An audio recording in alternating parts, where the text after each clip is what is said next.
বেরিয়েছি আজকে অনেক কাজ নিয়ে। সকাল থেকে যেহেতু দেখা হয়নি, একটু বেলায় দেখা, তাও গুড মর্নিং বলা যেতেই পারে, তাই না?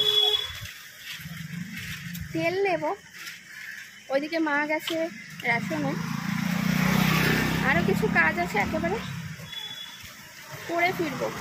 কিন্তু এত রোদ রাস্তায়, আর সারা রাস্তা পুরো একদম পুজোর আগে অনেকদিন ধরেই ভাঙা ভাঙা, পুরো খুব অসুবিধা হচ্ছে। এতে কি হয়, যানজটের সৃষ্টি, আর সাবধানতা অবলম্বন না করলে কখন কি হয় কিছু বোঝা যায় না। তার মধ্যে দেখো রাস্তা জুড়ে রেখে দিয়েছে এই বালি।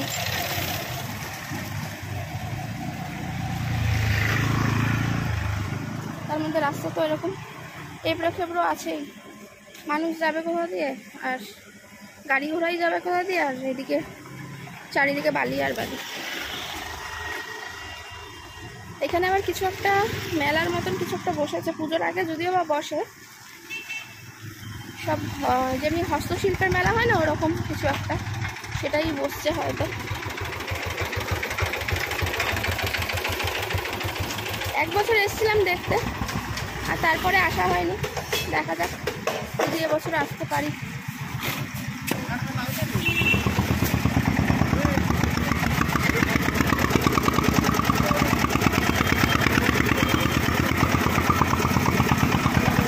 হ্যান্ডলুমের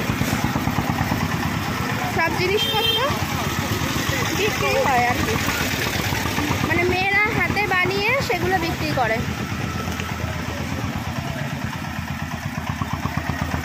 আসলে এই দিকটা উল্টো দিকটা, ওই জন্য আসা হয় না। এইখানে যে পুজোর সময় খুব ভালো পুজো হয় এই রাস্তায়, তার জন্য সেই সময়টাই আসা হয়,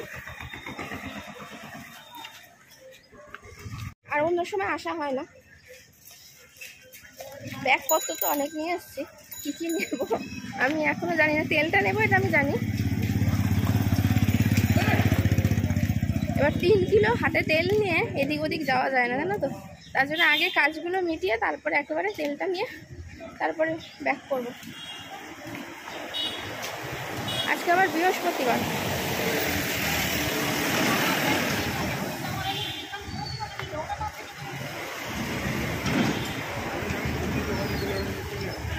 আর রোদে মাথা পুরো ফেটে যাচ্ছে মনে হচ্ছে, খুবই কষ্ট হচ্ছে। যারাই বেরিয়েছে তাদেরই কষ্ট হচ্ছে। কিছুক্ষণের জন্য মন প্রাণ সব শান্তি, মাথাও ঠান্ডা হয়ে গেল, কারণ এসিতে বসে একটু হাওয়া খেয়ে নি, ফ্রিতে পাচ্ছি, খাবো না কেন বলো তো? এটা তো দেওয়া হয়েছে আমাদেরই জন্য নাকি, তাই একটুখানি ঠান্ডা হয়ে তারপরে বেরোবো। এখন নিজে নিজে আপডেট করা যায়, এটা খুব ভালো একটা মানে হয়েছে এই ব্রাঞ্চে। কী বলে, আগে প্রচুর লাইন দিতে হতো, প্রচুর মানে আপডেটে, আবার কোনো দিন মেশিনের সামনে, মানে ওদের ল্যাপটপের সামনে, কম্পিউটারের সামনে বসতেও না, খুবই অসুবিধা হতো। অনেকবার ফিরে যেতে হতো। মেশিন খারাপ হলে সে নিজেরাও করলে হয় না, সেটা না, মেশিন খারাপ থাকলে কী করা যাবে তখন, কিন্তু নিজে নিজে করা যায়, এটা অনেক ভালো, বেশিক্ষণ লাইন দিতে হয় না। আগে প্রচুর লাইন, আর ভেতরে ঢুকেছি এসির মধ্যে, কি ঠান্ডা কি ঠান্ডা, ফ্রিতে ঠান্ডা খাওয়ার একটা জায়গা হলো। ব্যাংকে গেলে খুব ভালো হয়, তাই না? বেশ ফ্রিতে ঠান্ডা হাওয়া খাওয়া যায়, বসে খুব আরাম। এই রোদ্রের থেকে গিয়ে আহা, প্রাণটা শান্তি হয়ে যায়। তেল না, রাস্তা দেখো পুরো ফাঁকা ফাঁকা করছে, এত রোদ, মানুষের দেখা যাচ্ছে না। গাড়ি ঘোড়ায় 2-4টা দেখা যাচ্ছে, আর যাদেরকে দেখা যাচ্ছে তারা অবশ্যই ছাতা নিয়ে। আর দেখে আমাকে হয়তো তারা ভাবছে আমার দিকে তাকিয়ে যে এর হয়তো নিশ্চয়ই মাথাটা গন্ডগোল হয়েছে। কিন্তু তোমরা আদৌ বলো তো, সত্যিই কি আমার মাথা গন্ডগোল হয়েছে নাকি? দেখো হাতের মধ্যে কত ভারী, 1 গাড়ি সর্ষের তেল নিয়েছি মিল থেকে। আমি এবার ছাতা কোথায় হাতে নেব, আর তেলের বোতল কোথা থেকে নেবো বলো তো? এর জন্যই অসুবিধা। দেখো এখানে দুর্গাপুজো হয়, বেদি করা রয়েছে, আর আগে তো তোমাদের দেখাতে পারলাম না, ওখানটা প্যান্ডেল হচ্ছিল, তাই তো আসতেই পারিনি। অনেক দিন যাবত মেলা রয়েছে, তারপরেও আসতে পারিনি। স্নান হয়েছে। মাকে কোথায় পেয়ে গেলাম, মাকে রাশন থেকে নিয়ে আসলাম, আমি টোটো করে নিয়ে আসলাম মাকে। এখন মায়ের জল তেষ্টা পেয়েছে, ওই জন্য মায়ের মুখটা ওরকম হয়ে গেছে, হাড়ি পানা হয়ে গেছে। মায়ের জল তেষ্টায় মানে হচ্ছে প্রাণ চলে যাচ্ছে, কি করা যাবে। আমি বললাম বাড়ি গিয়েই খাবে, নিয়ে তো আসেনি। দেখি এখান থেকে একটু দই নেব দোকান থেকে, টোটো করে এলাম তো, ওইদিকে মিষ্টির দোকানে দাঁড়ানো হয়নি, দেখি এখানে আসে নাকি। আমাদের এখানে আবার 500 দইয়ের প্যাকেট, 1 কিলোর তো পাওয়া যায় না, এখানে কোনোদিনই পাওয়া যায় না। 1 কিলোরটা পরে কি এখানে বিক্রি হবে না, ওই জন্য গোড়া বাজারের দিকে হলে পাওয়া যায়, নতুন বাজারের দিকেও পাওয়া যায়, এখানেই পাওয়া যায় না। চলো বাবা, এই কাঠখাটা রোগটার মধ্যে তাড়াতাড়ি মাকে বলছি বাড়ি গিয়ে দইয়ের ঘোল করে খাবো। ভালো, ঠান্ডা খাওয়ার থেকে তো ভালো। মা বলছিল ঠান্ডার একটা বোতল নিলে ভালো ছিল, কি গরম লাগছে, জল তেষ্টা পাচ্ছে। আমি ঠান্ডা নিতে হবে না, দই নিয়ে চলো বাড়ি গিয়ে দইয়ের ঘোল করে খাবো। বলো, ভালো বুদ্ধি দিই না, শরীর ভালো থাকবে।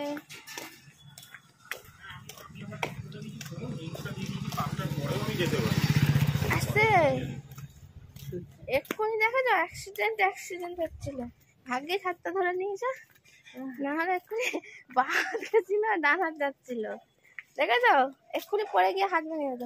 এই করেই হাত ভেঙেছিল বা হাতটা, কাউকে ধরতে মানে একজন যাচ্ছিল সামনে, তখন ধরতে পারেনি, ব্যাস উল্টে পড়ে গেছে আর কি। আমি যেমনি পাশে ছিলাম বলে আমার হাতটা ধরে নিল, তাই জন্য মুখ ধরে এক্ষুনি পড়তো, ব্যাস ডান হাতটা যেত, কারণ বাদিকটা এদিকে ওইদিকে চাপ পড়তো, ব্যাস ওই হাতটা যেত। এখন কপালের ফেলে এরকমই হয়, ঠিক আছে, এই জন্য বলে না ধীরে সুস্থে চলতে হয়। কাপড় পরার কি দরকার আছে, এত পায়ে আটকে যায়, এই জুতোটাই আটকে যায় ধামটায়। তার জুতোটা কিনে না, আমি তো বলছি জুতো কিনে নিতে যাচ্ছ এত তো বাড়িতে এমন কিছু কাজ করে যেতে পারে না বিকেলে সন্ধ্যাবেলা, আর জুতো না পেলে শুধু আরে এখন তো পুজোর সামনে, এখন তো পেয়ে যাবে রে বাবা। দেখবো একদিন যাবো শনি রবিবার করে। শনি রবিবার যেতে পারে, শনি রবিবারে প্রচন্ড ভিড় হয়, একটা এমনি দিনে যাবে, একটা টেবিল ক্লথ কিনবো, এমনি দিনে যাবে, এমনি দিনে গেলেই ভালো। লাইট চালা দেখে রবিবার শনিবার হেভি ভিড় হয়, তো যাওয়া ঢোকা যায় না ভেতর, এমনি দিনে কি ভিড় হবে দেখবে। এখন পুজোর সময় ঠাকুর করে বেঁচে গেছে, এটা কপাল ভালো। হাত ধরে চলো, এখানে এমনি রাস্তায় এবড়ো খেবড়ো, আমার অন্যটা একটু তুলে দাও গো। রোদ থেকে এসে আগেই আমি এখন ফ্রিজ থেকে জল বার করে ঠান্ডা গরম মানে এমনি নর্মাল জল আর ঠান্ডা জল মিশিয়ে পুরো আমি ডাইরেক্ট ঠান্ডা জল খেতে পারিনি, তাহলে আমার আর দেখতে হবে না, আমি কান মাথা দিয়ে একদম ধোঁয়া বেরোতে আরম্ভ করবে আর কি, বুঝেছো, ঠান্ডা লেগে মুখ হয়ে যাবে, এমনি ঠান্ডা থাক। তাও এখন তো এত গরম থেকে এসছি তো একটু ঠান্ডা জল খেলে না, জল খেয়ে পোষাবে না, মনে হবে না যে জল খাচ্ছি বলে, পেটটা ভরে যাবে, জলের স্বাদটা আর বুঝবে না। তাই জন্য ঠান্ডা জলের বোতলে একটুখানি নর্মাল জল মিশিয়ে বাতাসা দিয়ে খেলাম, কারণ এখন ওই দইটা এনেছি বটে, কিন্তু দইয়ের ঘোল করার মতন ক্ষমতা এখন আমার শারীরিক অবস্থা নেই, আমার অনেক প্রচণ্ড বয়স হয়ে গেছে বাবা, আমি আর পারি না এত কষ্ট করতে।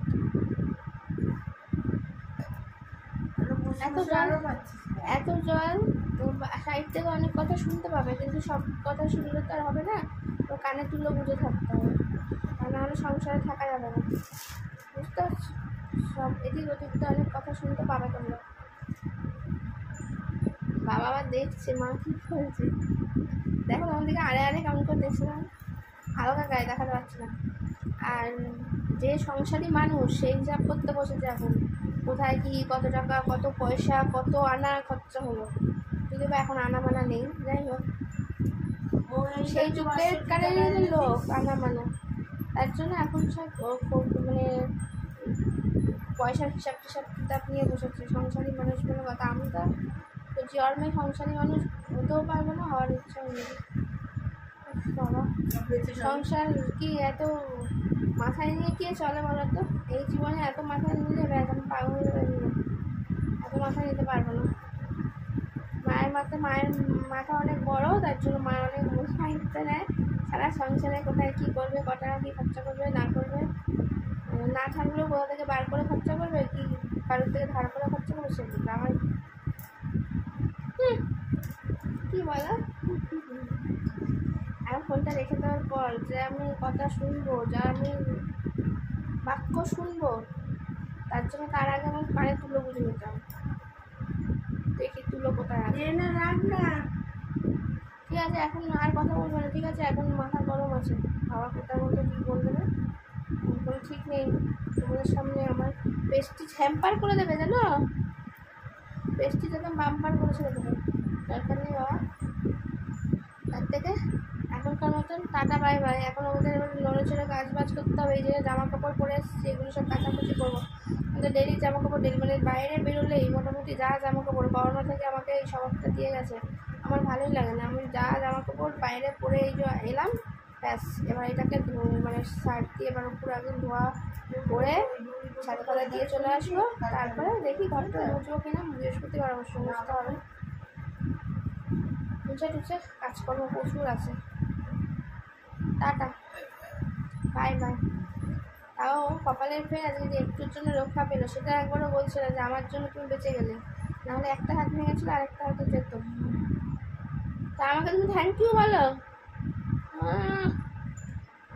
এর নামে নম্বর, এই যদি আমি সঙ্গে না একদম কী হতো আবার বলো তো। আগেরবারে আমি সঙ্গে ছিলাম না বলেই তো ব্যাস একটা গেল হাত মোটকে, আর মোটকে গিয়ে কেমন শাস্তি সে নিজেই বোঝা গেছে বাবা। ও আর বলো না, যে হয়েছে তো হয়েছে, আর যারা ঘুরেছে তার পেছনে তারাও জানে। না না, যারা হয়েছে তাদেরও কষ্ট নেই, যন্ত্রণা ব্যথা রান্দি রুদ্দুর গরম, আর হাসপাতালে যেরকম ভাবে বসিয়ে রেখে দেয় ঘন্টার পর ঘন্টা, ওই এতে লাইন ওতে লাইন তাতে লাইন, অর্ধেক দম বার করতে হবে। তখন মনে হয় যেন কী পাপ করেছে বাবা, আমার এটা হয়েছে।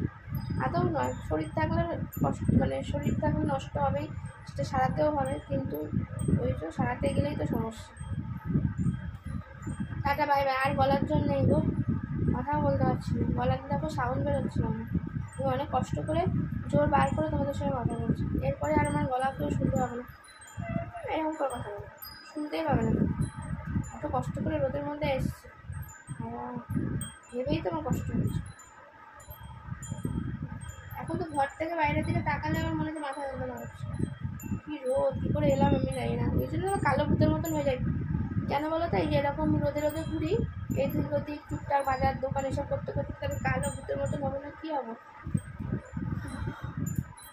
একদিন একটু কিছু মেখে যদি একটু গায়ের রঙটা একটু ধলা হয়, ধলা কটা হয়, তারপরে তো ভটা হয়ে যাবে। এই যে রোদে ঘুরে আসলাম ছাতা ছাড়া, ছাতা নিতে আমার কি বিরক্ত বাবা, মাও ধরবে না ছাতাটা, আমাকে সারা রাস্তা নিয়ে যেতে হবে কাঁধে করে, তারপরে আবার এই ভারী ভারী ব্যাগগুলো বয়ে নিয়ে আসতে হবে, কে নিয়ে যায় বলো তো, অত কষ্ট পেতে হবে, তার থেকে কালো হয়ে যাবে ভালো, কালো জগতে ভালো।